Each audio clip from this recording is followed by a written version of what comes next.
भारत में चौथा steel plant बनाने के लिए बोकारो जगह को 1955 में ही चुन लिया गया था।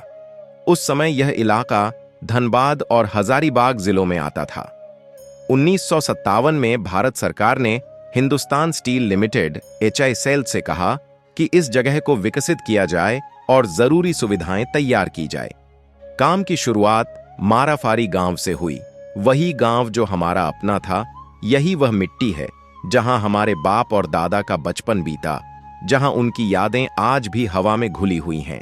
यह अपने पुरखों की जमीन से जुड़ने का एक भावनात्मक सफर था। जब इस गांव में काम शुरू हुआ तो ऐसा लगा जैसे बीते समय और आने वाले कल के बीच एक पुल बन रहा हो, जहां यादें भी थीं और विकास की नई राह भी।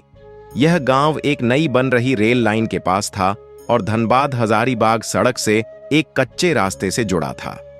उस समय माराफारी में बिजली भी नहीं थी। हिंदुस्तान स्टील लिमिटेड ने काम देखने के लिए अनुभवी इंजीनियरों को नियुक्त किया। आर रंगाचारी को निर्माण का प्रमुख बनाया गया और PS गोविंदराजन को क्षेत्रीय इंजीनियर नियुक्त किया गया। सारा काम कोलकाता के कार्यालय से चलाया जा रहा था। सबसे पहले बोकारो पहुंचने वाले इंजीनियर T.K. सरकार थे, जो 15 दिसंबर 1958 को माराफारी आए। शुरुआत में रहने और काम करने के लिए तंबू लगाए गए।